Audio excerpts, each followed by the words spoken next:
चाटचे वेगवेगळे प्रकार तुम्ही खाल्ले असताल आणि केले असताल. या पद्धतीने काळ्या चण्यापासून बनलेला हा पापडी चाट नक्की ट्राय करून पहा, तुम्हाला सुद्धा आवडेल. यासोबत आपण मस्त चटपटीत अशी हिरवी चटणी पुदिन्याची कशी करायची तेही पाहणार आहोत. मस्त पापडीसुद्धा घरच्या घरी कसं करायचं ते पाहणार आहोत. 2 कप मैदा घेतलेला आहे, अर्धा चमचा इथे मी मीठ टाकून घेतलेला आहे, अर्धा चमचा ओवा, अर्धा चमचा जिरे. ओवा टाकते वेळेस हातावर चुरून टाक. ओव्याचा फ्लेवर पिठामध्ये उतरतो. लागेल तसं तेलाचा वापर करायचा, म्हणजे छान असं पिठाला लावून घ्यायचं. छान असं पीठ जेव्हा मूठ वळल्यासारखं वाटतो तर त्यावेळेस समजायचं की आपलं पीठ छान असं ह्या पापडीसाठी तयार झालेलं आहे. तर या ठिकाणी थोडं थोडं पाणी टाकून आपल्याला हे जे पीठ आहे मळून घ्यायचं आहे. तर छान असं तिंबून घेतल्यानंतर इथे तुम्ही बघू शकता, जास्त घट्ट नाही जास्त पातळ नाही, या पद्धतीने पीठ तिंबून घेतलेलं आहे. आता लगेचच आपल्याला पापडी तयार करून घ्यायचं आहे. त्यासाठी एक पिठाचा मोठा उंडा घेतलेला आहे. चपातीसारखं आपल्याला लाटून घ्यायचं आहे. थोडंसं तेल लावायचं जर चिटकत असेल तर. पिठाचा वापर करू नका, कारण पीठ लावलं तर काय होतं, जेव्हा आपण तळतो त्यावेळेस त्यावरचं जे पिठाचं लेअर आहे तेलामध्ये उतरतो आणि आपलं तेल खराब होऊ शकतो. त्यासाठी तेलाचा हात लावायचं. जेवढं जमेल तेवढं पातळ लाटून घ्यायचं आहे, जाड ठेवायचं नाही, म्हणजे पापडी छान खुसखुशीत असं तयार होतो.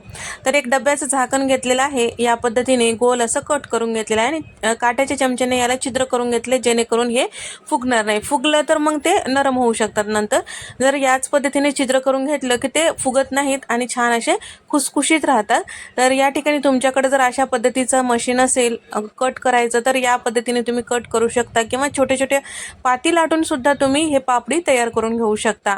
तर या ठिकाणी इथे मी सगळ्या पापड्या तयार करून घेतलेल्या आहे. तुम्ही बघू शकता थोडंसं तेलाचा हात लावलेला आहे, त्यामुळे मी एका ठिकाणी ताटात टाकून घेतलेला आहे. तर आता हे पापडी तळून घेऊया. तळण्यासाठी आधीच तेल मी गरम करायला ठेवलेलं होतं. तेल मध्यम गरम आहे.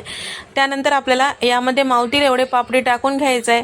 थोडंसं वरच्या साईडला हे पापडी आलं की आलटून पलटून घ्यायचं, एकसारख्या रंगावर तळून घ्यायचं.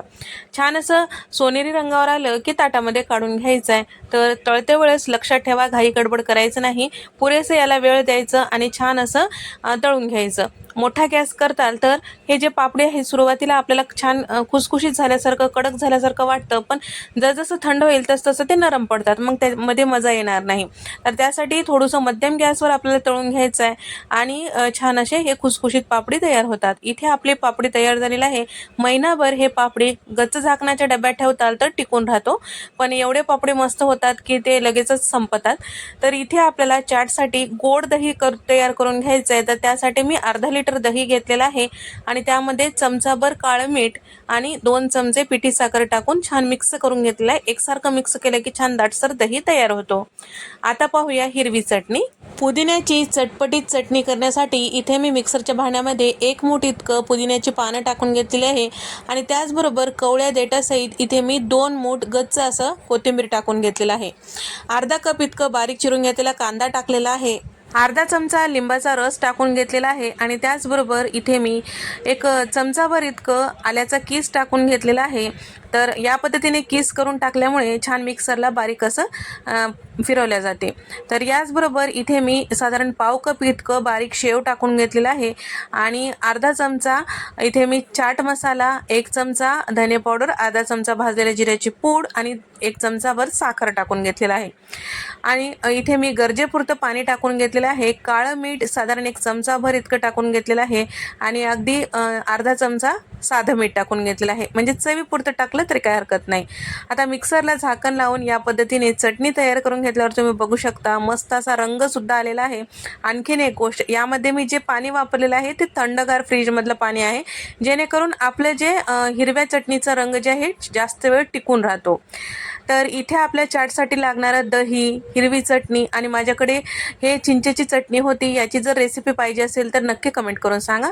तर चटणी तयार झालेला आहे. आता आपण तयार करून घेऊया काळे चणे. तर त्यासाठी मी अगोदरच इथे मी बटाटा आणि चणे उकडून ठेवलेला आहे. तर बटाटा साधारण 1-4 मध्यम आकाराचे होते आणि त्याचबरोबर चणे जे आहे 1 ग्लास चणे मी भिजत ठेवलेले होते रात्रभर. त्यानंतर कुकरला त्याच्या 3 शिट्ट्या काढून घेतलेल्या आहे. भिजवलेले चणे असल्यामुळे कमी गॅसवर 3 शिट्ट्या काढून घेतले तर पटकन छान नरम होतात.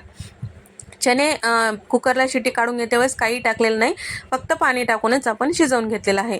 इथे आपला बटाटा उकडून घेतलेला आहे, चणे उकडून घेतलेला आहे. आता फोडणी देऊया. तर चण्याला फोडणी देण्यासाठी कढईमध्ये साधारण एक 4 चमचे तेल, अर्धा चमचा मोहरी, अर्धा चमचा जिरं आणि एक मध्यम आकाराचा कांदा बारीक चिरून यामध्ये टाकलेला आहे. सोबतच एक मध्यम आकाराचा टोमॅटो सुद्धा बारीक चिरून यामध्ये टाकून घेतलेला आहे.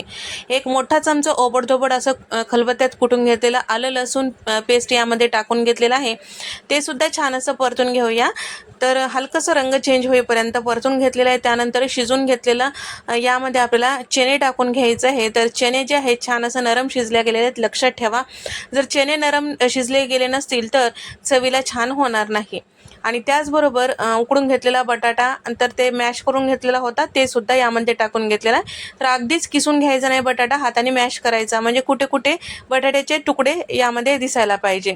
त्यानंतर अर्धा चमचा हळद, 1 चमचा लाल मिरची पावडर, 1 चमचा धने पावडर आणि छोले मसाला 2 चमचे आणि थोडीशी कोथिंबीर आणि त्याचबरोबर एक अर्धा चमचा इतका गरम मसाला टाकून घेतलेला आहे. या ठिकाणी इथे चवीपुरतं मीठ टाकून घेतलेलं आहे आणि सोबतच यामध्ये अर्धा चमचा भाजलेली जिऱ्याची पूड, अर्धा चमचा आमचूर पावडर टाकलेला आहे. सगळे पावडर मसाले व्यवस्थित मिक्स करायचे, 1 मिनिट याच पद्धतीने परतून घ्यायचं. त्यानंतर यामध्ये एक मोठा तांबा पाणी टाकून घेतलेला आहे. तर इथे आपण मॅश करून घेतलेला बटाटा वापरलेला आहे आणि सोबतच यामध्ये आपण जे चणे वापरलेले आहेत ते सुद्धा थोडंसं नरमच आहे, त्यामुळे त्याचा दाटसरपणा पाण्यात येतो. त्यासाठी आपल्याला पाणी यामध्ये जास्त वापरायचं आहे, म्हणजेच खाते वेळेस मस्त मजा येते. तर या ठिकाणी सुरुवातीला जरी पाणी कमी टाकलं तरी सुद्धा तुम्ही नंतर पाणी गरम करून टाकू शकता. तर सगळं मिक्स करून घेतलेलं आहे. अर्धा लिंबाचा रस यामध्ये टाकून घेतले, 2 चमचे कसुरी मेथी टाकून घेतलेलं आहे. सगळं छान व्यवस्थित मिक्स करून 1-2 मिनटं छान शिजू द्यायचं. तर या ठिकाणी जास्त असं पातळ करायचं नाही किंवा जास्त घट्ट ठेवायचं नाही. या पद्धतीने थोडीशी लपतपी असे आपले हे काळे चणे तयार करून घ्यायचे. तुम्ही बघू शकता, भाजी म्हणून सुद्धा तुम्ही ट्राय करू शकता, चपातीसोबत खाऊ शकता, भातासोबत सुद्धा खाऊ शकता, पुरी, पराठा, फुलका यासोबत सुद्धा तुम्ही खाऊ शकता. साठी लागणारे सगळे साहित्य तयार झालेले आहेत. आता सर्व करूया. सर्व करते वेळेस या पद्धतीने सुरुवातीला थोडे काळे चणे टाकून घ्यायचं. त्यानंतर आपल्याला यावर पापडी टाकून घ्यायची आहे आणि थोडंसं पापडी चुरा करून टाकायची आहे. वरतून थोडेसे काळे चणे, हिरवी चटणी, चिंचेची चटणी आणि त्याचबरोबर दही. मस्त नाव काढताच तोंडाला पाणी सुटत आहे का? कोणाकोणाच्या तोंडाला पाणी सुटलेलं आहे? कोणाकोणाला चाट आवडते? नक्की कमेंट करून सांगा. सोबतच इथे मी बारीक शेव टाकून घेतलेला आहे, थोडीशी कोथिंबीर आणि त्याचबरोबर थोडंसं बारीक चिरून घेतलेला कांदा. तर इथे आपले हे सगळं टाकून झालेलं आहे. थोडंसं पावडर मसाले सुद्धा वरतून टाकणं गरजेचं आहे. लाल मिरची पावडर, धने पावडर, गरम मसाला, भाजलेली जिऱ्याची पूड, थोडंसं काळं मीठ यावर टाकून घ्यायचं आहे. तर तुम्हाला जसं आवडते स्पायसी त्यानुसार तुम्ही यावर टाकून घेऊ शकता. तर या ठिकाणी तुम्ही असंही सर्व करू शकता किंवा तुम्हाला जर पार्टीसाठी किंवा घरात कोणी गेस्ट येणार असतील तर त्यांच्यासाठी काही तुम्हाला चाट करायचं असेल तर एक पापडीवर सुद्धा तुम्ही हे सगळं सर्व करू शकता. आवडल्यास व्हिडिओ लाईक करा, शेअर करा.